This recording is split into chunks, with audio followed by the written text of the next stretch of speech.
A lush green jungle, rolling mountains, and a hostile rich environment. Lemang is the perfect playground for the hunting of man. There's nothing deadlier on the battlefield than a trained sniper. One shot, one kill, no luck, all skill. Sadly, we only have two bolt-action rifles to use in game, the Remington 700 and the Mosin. While they might scratch the itch of the amateur shooter, a true operator needs a bit more variety. Here are my top 10 sniper rifle choices I would like to see added to Gray Zone Warfare, with a bonus secret edition at the end of the video, which I think will truly change how players play this game. The VSS is a truly iconic weapon, an integrated suppressor, semi-automatic, and shooting the 9x39 cartridge. It's not something you're going to reach out and touch somebody with, but for those who aren't afraid to get close, using stealth and aggression to overcome their foes. Since it only shoots the 9x39, it's not going to be the best choice for those heavily armored, making headshots a must. Right now, the MP5 suffers from coming too late to be effective. Because of this, I'm going to say that we're going to add it to the level 2 artisan unlock. It complements her Soviet block selection, and I think that some of the regular military forces should be carrying this rifle in areas like Midnight Sapphire or Fort Nereth. The Tikka T3 is a well-respected bolt-action rifle in the long-range shooting community. It's basically the gold standard of long-range precision shooting from off the rack. The T3 comes in a lot of different calibers, but the 308 is probably the most likely variant the developers would have to add. While not a drastic change from the Remington 700, it would add a European options for those Bush Wookiee types. It's also one of the most modular platforms that we have out today. Depending on how much time you want to spend adding things to the game and on this rifle, it can look completely different than what it originally does. Which, if you ask me, giving players more choices to express their inner psycho is a good thing. Now, the T3 is more of a civilian market rifle, so I think it should be used by Turncoat, stocking these bad boys. It kind of fits his lore and profile, and I'm going to unlock it at level 3 for him. And that's going to be the only way you can get your hands on this bad boy. Slim, elegant, but deadly. The Savage 110 would be the first. If it sees you, you're a dead addition to the game.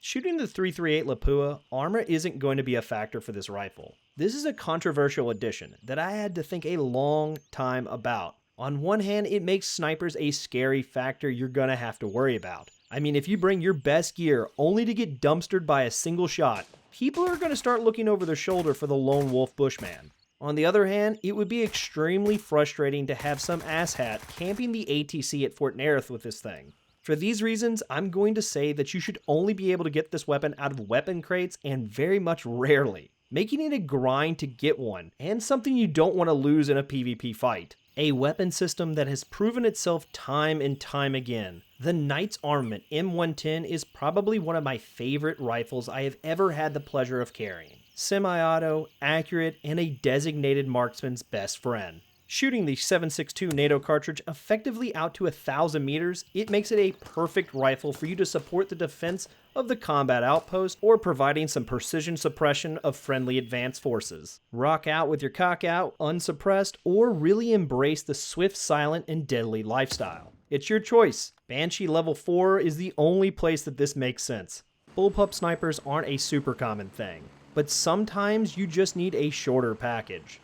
The QBU-88 can fill that order, a Chinese weapon that shoots the 5.8 by 42. Now they say this thing is better than the 5.56, so we'll have to see in game.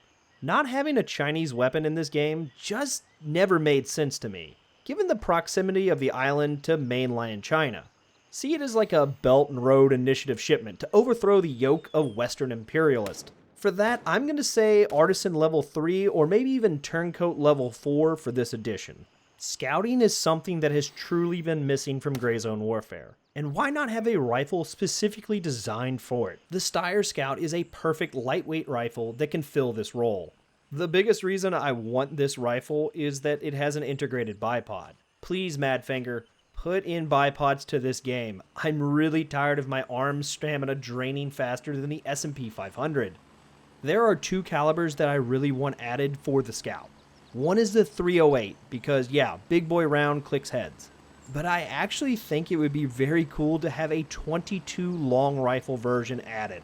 At the end of the video, I'll get into why I think the 22 should be added to the game, but for the 308 version, I think this should be a Banshee level 2 unlock. However, the 22 would be a Turncoat level 1 unlock. World War II is so overdone, but the rifles are so iconic, no FPS is complete without them. I mean, we already have Mosin Man in game, so why not add its competition? If you haven't seen my top 10 assault rifles video, I talked about how the British in the lore of the game have had some influence over the island, making the Lee Enfield Jungle Carbine a historically accurate choice to be seen roaming around with some of the locals.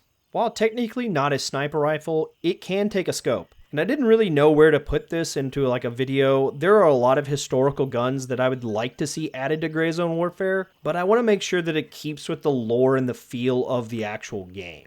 I would have like some of the local militia guys carrying this rifle around, and I think it's really good for Artisan level 2 to be selling it. You guys thought I was going to say the Kar 98, didn't you? Let me know down in the comments if you thought I was going to say the Kar 98. The M700 might be the choice for the American snipers, but the Accuracy International AWM is for the Europeans.